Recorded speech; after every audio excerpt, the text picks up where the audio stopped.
Eu quero convidar você que está em casa aqui a abrir a sua Bíblia na carta que o apóstolo Paulo escreveu aos Efésios, capítulo 4, e nós vamos fazer a leitura deste texto a partir do versículo 17. Efésios, capítulo 4, a partir do versículo 17. Nós estamos na série de mensagens, como já foi falado, o Espírito Santo, uma pessoa extraordinária, não é?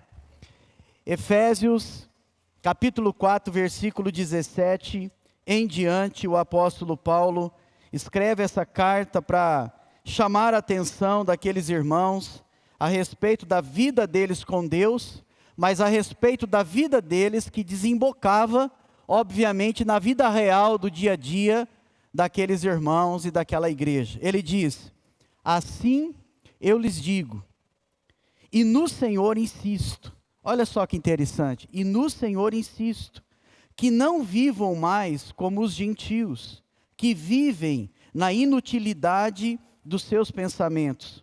Eles estão obscurecidos no entendimento e separados da vida de Deus, por causa da ignorância que estão, devido ao endurecimento do seu coração. Tendo perdido toda a sensibilidade, eles se entregaram à depravação, cometendo com avidez toda espécie de impureza. Todavia, não foi isso que vocês aprenderam de Cristo. De fato, vocês ouviram falar dele, e nele foram ensinados de acordo com a verdade que está em Jesus. Quanto à antiga maneira de viver, vocês foram ensinados a despir-se do velho homem, que se corrompe por desejos enganosos, a serem renovados no modo de pensar, e a revestir-se do novo homem, criado para ser semelhante a Deus, em justiça e em santidade provenientes da verdade. Portanto, cada um de vocês deve abandonar a mentira e falar a verdade ao seu próximo, pois todos somos membros do mesmo corpo, de um mesmo corpo. Quando vocês ficarem irados, não pequem, apaziguem a sua ira antes que o sol se ponha, e não deem lugar ao diabo. O que furtava, não furte mais, antes trabalhe, fazendo algo útil com as mãos, para que tenha o que repartir com quem estiver necessitado. Nenhuma palavra torpe saia da vossa boca, ou da boca de vocês, mas apenas a que for útil para edificar os outros, conforme a necessidade, para que conceda graça aos que a ouvem. Não entristeçam o Espírito Santo de Deus, com o qual vocês foram selados para o dia da redenção. Livrem-se de toda a amargura, indignação e ira, gritaria e calúnia, bem como de toda a maldade, ou de toda a maldade. Sejam bondosos e compassivos uns para com os outros, perdoando-se mutuamente, assim como Deus os perdoou em Cristo. Portanto, sejam imitadores de Deus como filhos amados. A pergunta que eu vou fazer para você agora é bem difícil de responder. Talvez você tenha que pensar a semana toda numa boa resposta para responder ela. Preste atenção. Você já entristeceu alguém? É claro que sim, não é? É claro que sim. Seja por palavras ou atitudes, inevitavelmente em algum momento a gente vai entristecer alguém que amamos. É inevitável que isso aconteça. E não é diferente com a pessoa extraordinária do Espírito Santo que habita em nós. É por isso que Paulo escreveu no versículo 30, não entristeçam o Espírito Santo de Deus, do qual vocês foram selados para o dia da redenção.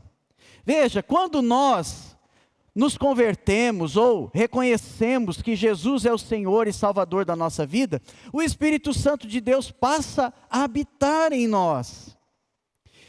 Irmãos, irmãs, Deus, o nosso Deus, o Deus que servimos é um Deus relacional. Um Deus que se relaciona desde o início de todas as coisas. Era o Deus que ia na virada do dia falar com Adão e Eva. É um Deus de relacionamento. E o Espírito Santo de Deus não é diferente. Ele quer se relacionar e se relaciona conosco. E assim como nós, ao nos relacionarmos com o nosso semelhante, com aqueles que amamos, podemos entristecê-los, seja por atitudes ou por palavras, não é diferente com o Espírito Santo. E é por isso que o apóstolo Paulo diz: irmãos, não entristeçam o Espírito Santo de Deus que está em vocês. Não entristeçam. O Espírito Santo de Deus, ele é poder de Deus. Ele é o dínamos. Mas o Espírito Santo de Deus é sensível. Ele é bom. Ele é compassivo. Como aqui no versículo 32 fala: sede bondosos e compassivos, perdoando mutuamente uns aos outros. Esse é o caráter de Deus. Essa é a qualidade de Deus, que o Espírito Santo, quando vem morar em nós, e faz de nós o seu templo, faz de nós a sua morada, a sua habitação, Ele quer implantar em nós, Ele quer transferir a nós o caráter de Cristo, o caráter de Deus. É por isso que aqui no versículo 24, quando ele diz: irmãos, se revistam do novo homem, que é semelhante a Deus, em justiça e em santidade. Porque a presença do Espírito Santo de Deus em nós, revela e trabalha em nós o caráter de Deus, o caráter de Cristo, para que sejamos como Ele, a semelhança dEle. Mas o nosso tema de hoje, que vai ser projetado aqui, é este: entristeci o Espírito Santo, e agora? Entristeci o Espírito Santo, e agora? O Espírito Santo vai sair de mim? O Espírito Santo vai me deixar? O Espírito Santo não vai mais ministrar a minha vida? Pelo contrário, ele continua lá onde um dia ele recebeu permissão para estar. A Bíblia diz, é muito clara: não entristeçam o Espírito Santo de Deus, o qual vocês foram selados. E este selo é como um penhor, é como uma garantia da herança que temos em Cristo Jesus, que é a vida eterna, que é o privilégio que temos de sermos chamados filhos de Deus. É isso que Paulo conclui quando ele diz no capítulo 5:1: sede imitadores de Deus, como filhos amados que vocês são agora. O Espírito Santo de Deus não vai abandonar, não vai sair. Mas o Espírito Santo de Deus, nós não vamos ter um bom relacionamento. Não vai crescer, não vai desenvolver uma boa amizade, um bom relacionamento. Assim como nós vimos no domingo passado sobre deixe-se encher do Espírito Santo de Deus. É uma ação que vem de Deus na nossa vida. Não é algo que fazemos e então Ele é derramado. Mas é a nossa dedicação a Ele, o nosso desejo de amar o Senhor, em que há uma permissão para que o Espírito Santo de Deus nos enche. Agora, cheios do Espírito Santo de Deus, e o crente cheio do Espírito, o homem e a mulher crente cheio do Espírito, não quer entristecer o Espírito Santo. Não quer trazer dor ao Espírito Santo, mas sim alegria. É por isso que Paulo é enfático: não entristeçam o Espírito Santo de Deus, pelo qual vocês foram selados para o dia final, para o juízo final, para o dia da redenção. E aí Paulo, ao escrever esta carta, ele inicia trazendo à memória daqueles irmãos a respeito da sua velha vida. Ele diz: irmãos, e no Senhor insisto, não vivam mais como antigamente. Não vivam mais como os gentios. Não vivam mais como vocês viviam antes de conhecer a Cristo. Quando vocês estavam no centro e no governo da sua vida. Quando a sua vida era governada por vocês mesmos. Quando vocês viviam dos seus inúteis pensamentos, e a palavra inútil pensamento, ou na outra tradução, vão pensamento, é a mesma palavra para ídolo, que são vazios, que nada podem fazer, que são apenas instrumentos de engano de Satanás, mas em si nada podem fazer. É por isso que o salmista diz, eles têm boca, mas não falam, têm olhos, mas não veem. Eles não são iguais ao nosso Deus, que tem boca e fala, tem olho e vê, tem ouvido e ouve, tem coração e sente, vamos dizer assim. Numa linguagem humana, para a gente entender o nosso próprio Deus, como Ele age e como Ele se relaciona conosco.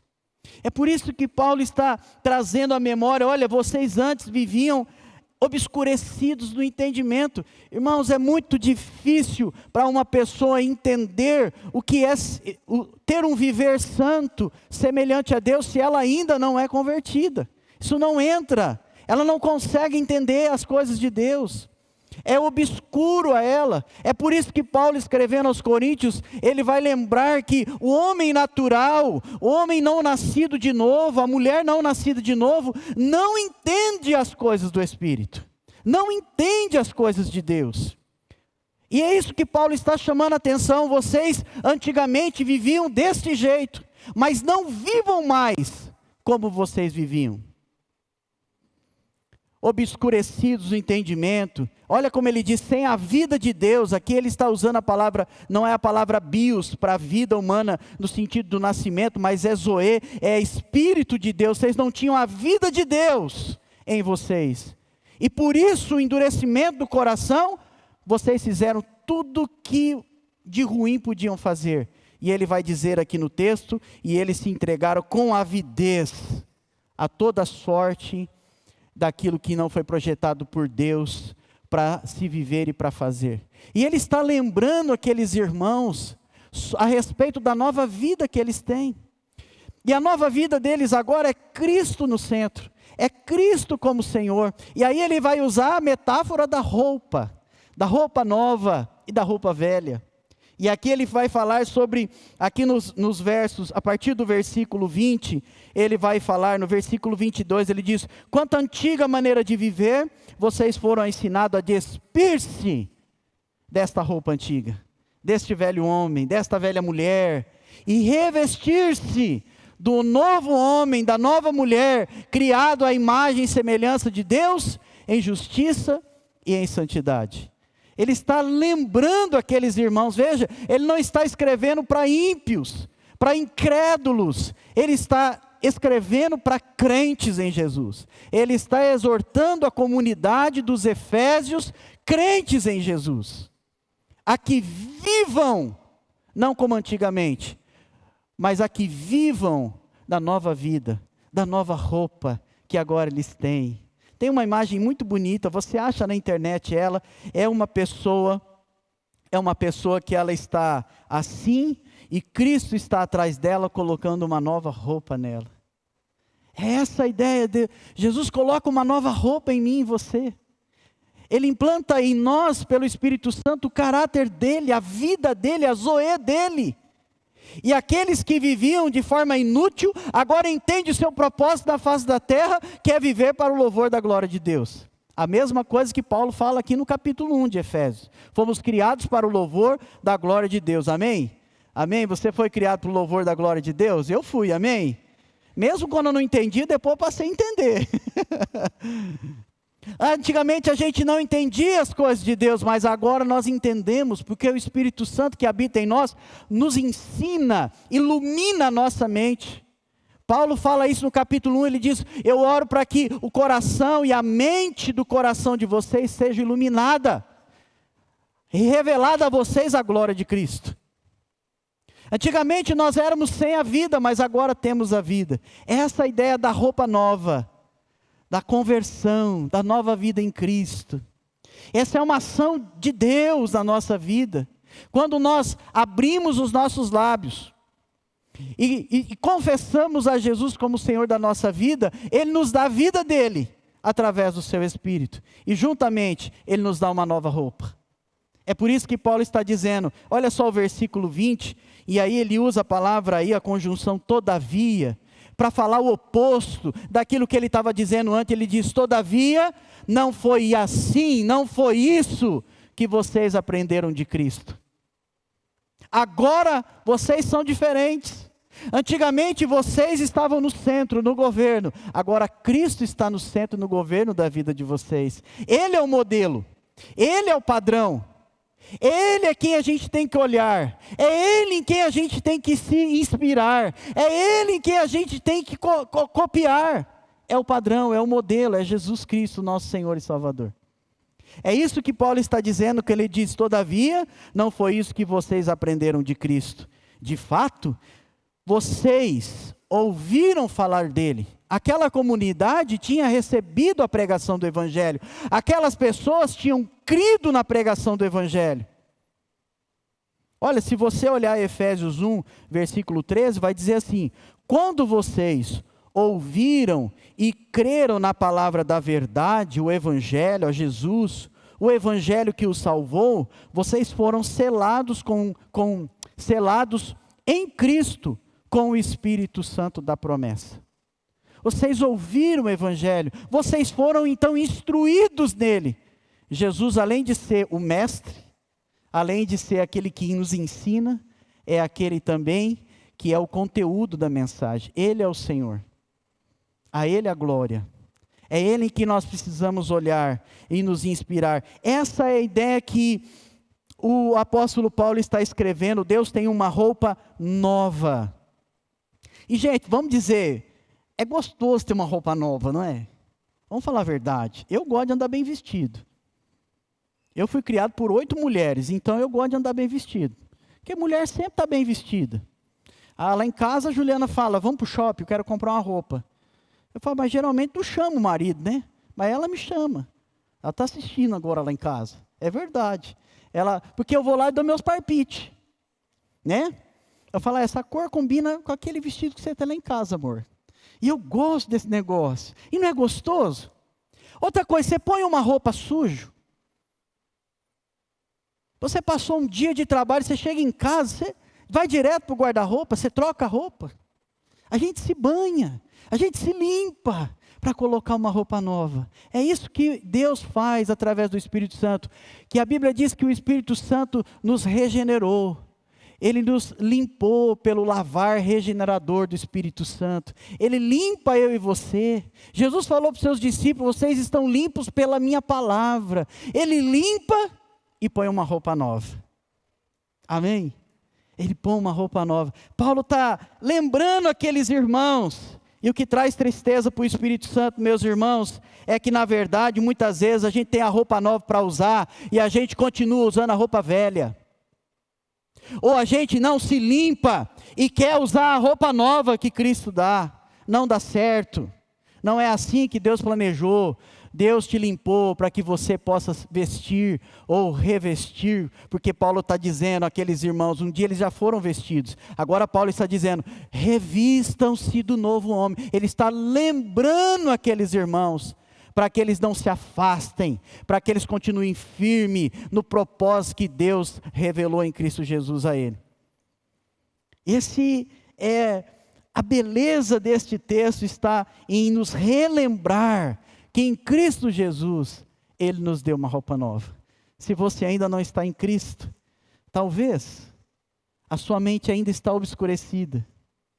Talvez você não consegue entender a coisa de Deus. Há conflitos, há desordem. Agora, quando você se rende a Jesus, Ele põe ordem na sua vida. Ele limpa a sua vida. Ele te dá uma veste nova. Sabe o que significa roupa nova? Você já viu aquela pessoa que você olhava e falava assim, isso não vai dar nada. Isso não tem solução. E de repente, Jesus faz uma obra na vida dela maravilhosa. Aí você fala assim, rapaz, mudou. Eu tinha 2 vizinhas, uma morava na frente da outra, é a dona Iracema e a dona Margarida. E eu me lembro muito bem que quando eu passava, elas eram vizinhas assim, bem amigas, e não falavam muito não. Eu me lembro que eu passava, ela falava assim, lavar o trombadinha. E eu ouvia isso levando lá a casinha do santo, porque a novena passava lá, né? Na região.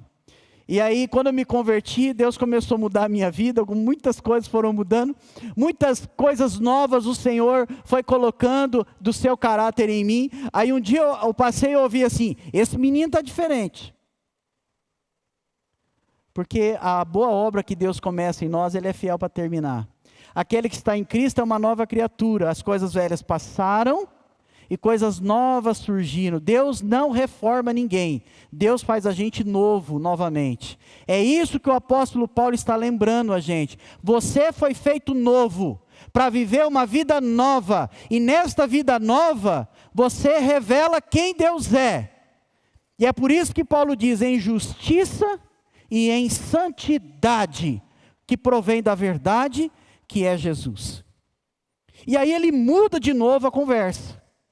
E agora ele vai concluir de forma prática aquilo que ele estava relembrando os irmãos efésios. Ele diz, portanto, agora ele conclui, de forma prática, aplicando a nossa vida, como a nossa vida de fato, nesse relacionamento que nós temos, vertical com Deus, de um Deus que habita em nós, de um Deus que muda a nossa história, que muda a nossa vida, como isso atinge outros, na nossa esfera relacional, nas nossas relações interpessoais, seja dentro da nossa casa, seja no trabalho, seja na igreja, porque o capítulo 4 ele começa falando da igreja. E aí ele passa então a usar duas palavras, dois verbos aqui para fazer um contraste. Ele diz, abandonem, e no versículo 31 ele diz, livrem-se. Ou seja, Efésios, deixa isso. Parece que havia na comunidade algumas coisas ainda da velha vida. Parece que haviam influências da cidade, da maneira de ser daquele povo, daquela época, que olha, em muitas coisas não eram diferentes de nós. Da maldade, da injustiça, da imoralidade, da corrupção, do engano,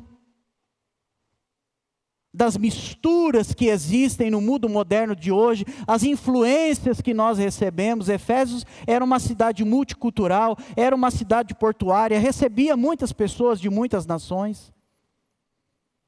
Lá era o grande templo da deusa Diana e as suas prostitutas cultuais. Irmãos, a coisa era tão feia, que o pastor Evandro, essa semana a gente estava conversando, ele me lembrou, porque eu tive o privilégio de conhecer a cidade de Éfeso, lá na Turquia, e tem uma pedra assim, que o homem que colocasse o pé lá, e o pé fosse maior, ele tinha todo o direito de usar e abusar. Só que o pé era bem pequenininho assim, o pé é bem pequenininho, ou seja, a partir dos 13 anos, um homem poderia fazer o que ele quisesse. E a gente olha para a vida moderna hoje, não é tão diferente não. É diferente em muitos aspectos, sim. Mas em outros é a mesma coisa. Porque o ser humano caído está na sociedade. O homem não redimido, o homem não transformado, ainda está aí. É por isso que pregamos o Evangelho de Jesus Cristo. É por isso que anunciamos a salvação. Para que Deus, pelo poder do Evangelho, possa transformar vidas. Tornar-se um cristão é uma mudança radical. Pastor John Stott tem muitos livros bons que você pode ler. Ele diz, tornar-se um cristão é uma mudança radical, que inclui os valores, os alvos da vida e o conceito da vida também. É preciso mudar. E é por isso que Paulo diz, portanto, abandone a mentira e fale a verdade.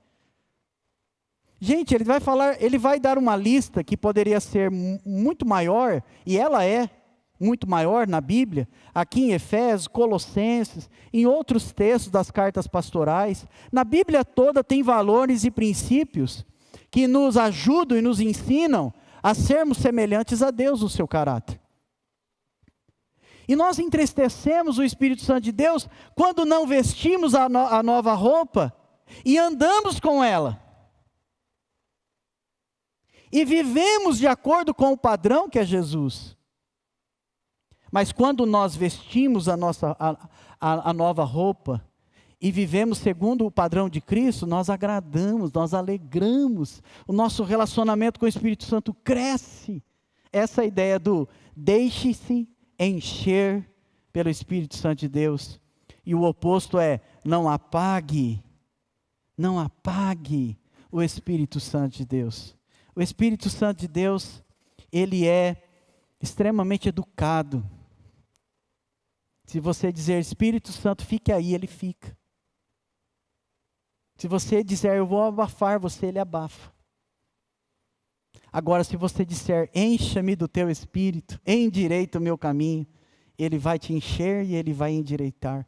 Ele vai colocar a roupa dele, o caráter dele vai te vestir. Então ele diz, deixa a mentira e fale a verdade. A mentira não apenas entristece o nosso semelhante, mas entristece o Espírito Santo. Mentira tem a ver com falsidade. Falsidade vivida ou proferida. A mentira, ela quebra relacionamentos. A mentira põe insegurança nas relações. A mentira dá lugar à dúvida nos relacionamentos. Seja no casamento, nas nossas relações. A mentira destrói relacionamentos. E a verdade em amor é o que Paulo está ensinando, porque no capítulo 4, versículo 15, ele diz, antes, seguindo a verdade em amor, cresçamos em tudo naquele que é a cabeça. O Espírito Santo é o Espírito da verdade. É por isso que na Bíblia, quem é chamado de pai da mentira é o diabo e não Deus. Porque a Bíblia diz em Números que Deus não é homem para mentir. Se ele falou, ele vai cumprir. Agora, quem é enganoso é Satanás, que é o pai da mentira e que mente desde o princípio de todas as coisas. Por isso, ao vestir a roupa que Cristo dá, a nova roupa, abandone a mentira. Passe a falar a verdade. Agora é a verdade em amor, e não a verdade sem amor. Há pessoas que se orgulham da sua sinceridade, dizendo, eu falo a verdade, doa quem doer. Mas é a verdade em amor. É a palavra que constrói. É a palavra que edifica. É a palavra que é doce, que traz cura para a alma. É como a criação de filhos. Se o filho obedece apenas à regra, ele nunca vai entender que é obedecer por amor. E o cristão, ele foi liberto, verdadeiramente livre, para obedecer a Deus por amor, e não por regras. Você diz, eu amo a Deus, é por isso que eu obedeço, que eu quero glorificar e exaltar o meu Pai. Agora, diz, não pastor, eu estou cumprindo certinho as coisas, ó. Ixi, ó, eu tenho uma lista lá na minha parede, que eu falo, não furtarás, não brigarás, não mentirás, não sei o quê, não sei o quê. Não é por amor. Porque Paulo não está falando de santidade dentro da igreja. Que aqui é bom, a gente está protegido. De vez em quando acontece uns problemas também. Uns irmãos ficam meio brigados com o outro. É na vida real que a santidade acontece. É no dia a dia. É nos dissabores da vida. É quando a gente é confrontado. É quando pegam no nosso calo. Que a gente vai revelar se nós estamos com a roupa nova ou ainda vestidos e trajados com a roupa velha. É ou não é desafiador? E a Bíblia é clara aqui a respeito disso. Irmãos, nós precisamos tomar cuidado, passamos fake news, vídeo curtinho, vídeo montado, toda hora, sem pensar, sem discernimento. A gente usa, às vezes sem imaginar, que nós estamos promovendo mentira. Cuidado. E tantas outras coisas que eu sei que o Espírito Santo de Deus está atualizando esta palavra dentro da sua mente, do seu coração. E você está fazendo uma avaliação. É isso que Paulo está trazendo à memória àqueles irmãos. Por causa da nova vida de vocês, vivam diferente. Impactem essa sociedade com a justiça e com a santidade de Deus. Façam diferente. sejam diferentes. E só é possível isso se nós nascemos de novo. Porque quando o homem nasce, a mulher nasce de novo, como ouvimos aqui na pregação da vida de Nicodemos, que o pastor Fábio pregou, ele tem a vida de Deus, ele tem o entendimento de quem ele é para Deus, ele tem o entendimento do valor da vida dele para Deus, enquanto ele está na face da terra. Por isso que Jesus muitas vezes diz: eu te glorifiquei, Pai, aqui na terra. Eu te glorifiquei, Pai, nessa situação. Eu te glorifiquei, Pai, diante dessa circunstância. Jesus tinha consciência de quem ele era para o Pai aqui na terra. Aí Paulo continua, ele vai trazendo uma lista que podia ser muito maior, como eu já disse. E aí ele vai falando coisas do cotidiano, da vida comum, pequenas mentiras que às vezes se tornam grandes verdades. Pessoas que mentem para si mesmas e acreditam que elas são aquela coisa. Tem gente que põe na cabeça que é milionário, aí ela começa a andar como milionário. Tem gente que põe na cabeça que ela é alguma, e ela começa a viver desse jeito. Não é assim com a gente. Seguindo a verdade em amor, a gente vai crescer em Cristo, e um com o outro. No casamento, nos relacionamentos da vida da comunidade da fé, dos relacionamentos pais e filhos, muitas vezes o pai vai ter que dizer alguma verdade. Às vezes o filho vai ter que apontar alguma verdade. Em amor, a construção. Em raiva, a destruição. Em mentira, a destruição. E aí ele continua dizendo, se vocês ficarem irados, não pequem. Olha só. Outra tradução diz, irai-vos, mas não pequeis. Parece que é uma permissão, parece que pode ficar bravo. Olha só o capítulo 5, versículo 6. Olha só, parece que é uma ira justa. Ele diz assim, porque vocês, 5:6, ninguém os engane com palavras tolas, pois é por causa destas coisas que a ira de Deus vem sobre os que vivem na desobediência. Sabe aquela indignação que faz a gente ficar às vezes aborrecido, chateado, quase que irado com uma injustiça, com algo que não está correto, com o pecado? Quando a gente busca o direito da forma correta, pelo caminho correto, parece que há uma ira, parece que há uma permissão justa. Agora, tome cuidado e vigie, porque nós, eu e você, nós somos muito frágeis, dados à intemperança, ao orgulho ferido, à violência, ao desejo de transferir ou devolver o outro o mal que ele faz para nós. É por isso que a nossa ira, que muitas vezes parece justa, pode rapidamente se tornar em ira injusta. É por isso que no versículo 32 do capítulo 4, ele diz assim, livrem-se de toda amargura, livrem-se de toda indignação. Aqui a palavra é cólera. A pessoa já está lá no topo, já está quase explodindo a panela de pressão. E a ira. Livrem-se disso, ele está dizendo. Livrem, abandone isso. E aí ele traz 3 exortações. Se irá, não peque.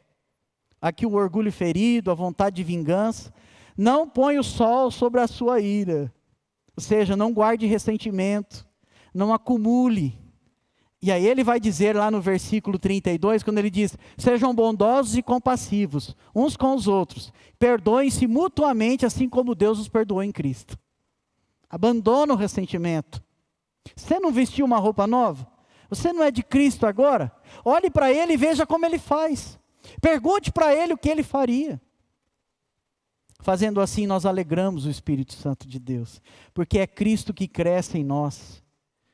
E é o Espírito Santo que implanta e vai nos ensinando e colocando em nós o caráter de Cristo dia a dia. Ele está trabalhando na minha e na sua vida. Amém, irmãos? Ele está trabalhando. Às vezes a gente parece não sentir isso ou não ver isso, porque o Espírito Santo é diferente de Jesus, a gente nunca viu Ele. Jesus foi visto, se vestiu em figura humana, agora o Espírito Santo não. Mas, por causa do Espírito Santo de Deus em nós, quando alguém olha para nós, eles podem ver Jesus. O Espírito Santo de Deus usa a minha e a sua vida para Deus ser glorificado, para Deus ser reconhecido. Quando Jesus disse, assim brilha a vossa luz diante dos homens, para que vejam a sua boa obra e glorifique o Pai que está no céu. O Espírito Santo não pode ser visto em figura, mas ele pode ser visto na minha e na sua vida. Amém? E eu quero isso. E é desafiador. É sempre desafiador. Não se põe o sol, não nutra, não dê lugar para o diabo, ele diz. O diabo adora um ódio. O diabo adora a violência. Ele veio para matar, roubar e destruir. O diabo adora a quebra da comunhão, a separação, a divisão. Ele adora isso. E quando a gente permite não viver na dimensão da honra ao Espírito Santo de Deus, nós o entristecemos. Precisamos tomar cuidado com isso. Tiago disse que a ira do homem não produz a justiça de Deus. Irmãos, isso é sério. A nossa ira, a ira errada, a ira violenta, a ira da cólera não produz a justiça de Deus. Por isso que às vezes a gente tem vontade de matar, mas você não mata. Ou vai dizer que você nunca falou isso. Ai, se eu pudesse. Ai, se eu pegasse. Ai, se eu só encostasse no pescocinho. Você é carnal igual eu. A não ser que Deus já te deu asa. Aí você já virou anjo. Aí é diferente. Irai-vos, mas não pequeis. Se ficarem irados, não pequem. Isso é um desafio para o cristão. Porque eu e você queremos honrar a Deus, queremos alegrar o Espírito Santo de Deus, é por isso que não fazemos assim. Porque isso faz parte da velha vida e não da nova, que nós recebemos. E aí ele diz, se você, continuando o texto, ele diz, o que furtava, não furte mais. Antes trabalhe fazendo algo de útil com as mãos, para que tenha o que repartir com quem estiver em necessidade. Parece que naquela comunidade, alguns estavam ouvindo o evangelho, estavam se convertendo. Gente que vinha do crime. Gente da bandidagem. Porque Paulo está dizendo, não furte. Se você furtava, agora trabalhe. Faça uso das suas mãos. Tenha para você e tenha para ser uma bênção na vida do outro. Há uma frase do Dr. Russell Champlin, que para mim ela é... Eu estava pesquisando esta mensagem, pedindo a Deus que Ele falasse ao nosso coração, e diz assim, que a igreja jamais foi uma espécie de clube exclusivo para elementos respeitáveis da sociedade. A igreja jamais foi um clube exclusivo para elementos respeitáveis na sociedade. Antes, ela sempre foi, e ao meu ver, sempre será, um lugar onde indivíduos anteriormente corruptos tiveram um encontro com o Salvador, que os redimiu, que os restaurou e que deu vida nova a eles. Por isso Paulo diz, não furte mais, não roube mais, trabalhe e seja uma bênção na vida de outras pessoas. Irmãos, quando eu me converti, eu tinha 16 anos de idade. E eu tinha abandonado a escola já fazia bastante tempo. E eu me converti, e aí alguém me ajudou aqui na igreja, dizendo, você tem que voltar a estudar, moço. Não pode. Crente é bom demais, né? Porque crente é tudo correto. Beleza. Quando nós estamos sem Cristo, nós estamos tudo perdidos. Mas em Cristo, olha, as coisas ficam boas demais. Aí voltei a estudar. E eu, preparando essa mensagem, eu lembrei disso. Sabe o que eu estava fazendo comigo mesmo? Roubando de mim o meu futuro. E às vezes, irmãos, a gente rouba de nós mesmos.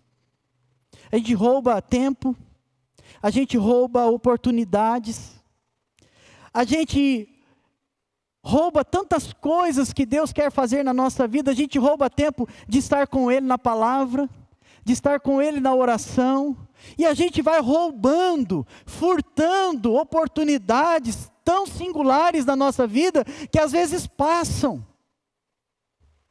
Abandonar a escola me fez um mal danado. Graças a Deus que ser crente, Deus faz as coisas boas na vida da gente. Mas eu paguei um preço duro por causa disso. Na academia, na faculdade, paguei um preço muito cruel por ter abandonado os estudos muito cedo. Foi muito difícil. De vez em quando eu falo umas palavras erradas aí, mas é só de brincadeira, porque senão lá em casa eu apanho. De brincadeira também. Ela fala assim, você falou um negócio errado lá. E nós vamos permitindo que Deus vá trabalhando em nós. Não roube seu tempo. Não roube o tempo com Deus. Não furta. Parece que furtar é só entrar na residência de alguém ou roubar alguém na rua. É muito mais que isso. Não roube de você. Não roube da fidelidade a Deus. Que a tua fidelidade a Deus abençoa outras pessoas. Às vezes a gente sonega o imposto. É muito difícil, a gente paga muito. Agradeça a Deus que você está recebendo muito, por isso você está pagando muito. Não dê jeitinho. Honra a Deus com a sua vida, nas pequenas e nas grandes coisas. Quando ninguém está vendo ou quando todos estão de olho em você. Honre a Deus. Honre a Deus.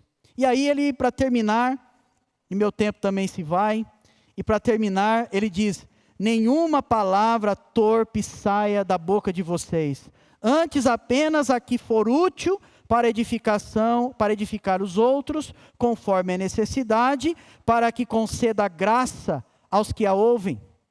Irmãos, uma das coisas que revelam que nós somos criação de Deus é a fala. Porque Deus fala.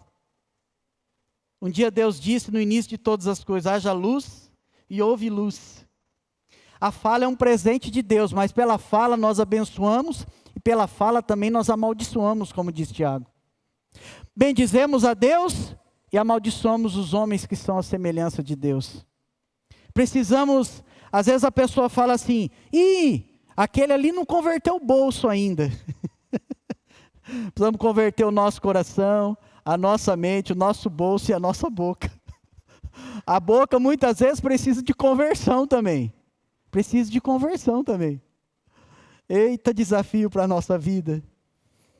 Há palavras que ferem como espada, mas a língua do sábio traz cura. Provérbios 12:18 fala isso. Para que conceda graça, a nossa palavra tem que ser bênção. Isso que não quer dizer que tem ausência de correção, tem ausência às vezes de apontar um pecado, de apontar um descaminho, não. Mas como disse, a verdade em amor. Precisamos pedir para o Espírito Santo converter a nossa boca também. Quando eu me converti, o pastor Juliano me levou para dar um testemunho numa igreja pequena, lá em Paraguaçu Paulista. Uma igreja bem tradicional. E ali eu comecei a dar meu testemunho, falando as coisas de Jesus, e e estava tudo muito bonito. De repente eu comecei a sortar. Puf! Eu vou fazer só para vocês entenderem que aparece na televisão. De repente eu estava falando e pip, pip, pip. O pastor de lá começou a vermelhar. Eu não entendia muito bem, porque o pessoal estava meio assim, né? E eu não tinha a boca convertida ainda. E foi uma tragédia. Eu tive que ouvir de Paraguaçu até aqui. Discipulado rápido sobre como não falar a palavra torpe. Não foi fácil, não. Mas Jesus vai mudando a nossa vida. É como se Paulo estivesse falando assim para nós, aqui do versículo, quando ele fala, versículo 23, a serem renovados no modo de pensar, é como se ele estivesse dizendo assim: permitam-se ser renovados cada dia no modo de viver de vocês, à semelhança de Cristo. Irmãos, a palavra é muito importante. Quando a gente está em célula, por exemplo, tem um momento do quê? Da edificação. É o momento da fala, é o momento do compartilhar, é o momento de ser bênção e abençoar, é o momento de expor a necessidade, é o momento profundo na vida da célula, é o momento de compartilhar. Mas às vezes também nós temos que pedir para que Deus trabalhe na nossa boca, porque às vezes a gente é muito crítico. A gente critica a igreja por qualquer coisa. A gente fala, aconteceu um negócio que não podia. As pessoas se sentem no direito. Quem escuta mais não é você, sou eu e os pastores, né? É claro. A gente paga o pato, às vezes. Irmãos, precisamos ter a palavra de elogio também. As palavras agradáveis são como favo de mel, diz Provérbios. São doces para a alma e trazem cura aos ossos. Ou seja, mais íntimo da gente, traz cura.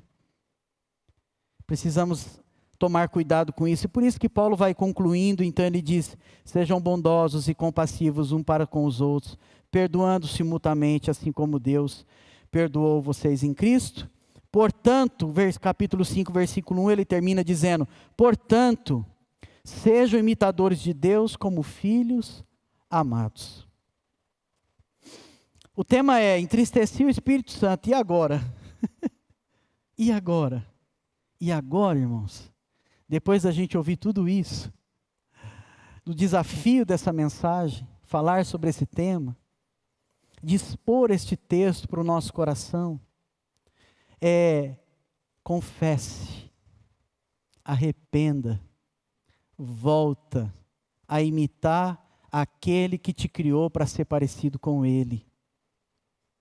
Semelhantes a Ele em justiça e em santidade.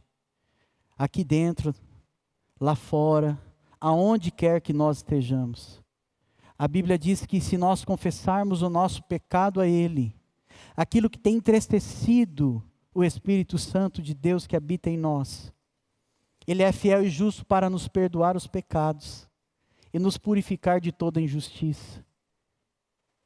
Ele é aquele que vai nos fazer lembrar, em João 14, tudo aquilo que Jesus deixou para nós e nos ensinou.